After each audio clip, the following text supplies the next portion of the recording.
Вот висит Nissan Pathfinder. Живенький такой, ничего. Но, если мы обратим сюда, то раму открутили от кузова. А для чего? Потому что она вся сгнила. Смотрите, представляете, вот так вот сгнила рама просто в труху. Абсолютно.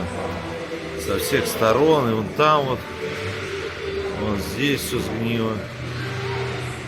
Короче, питерская соль и песок съедят все, что хочешь. А здесь уже все починили.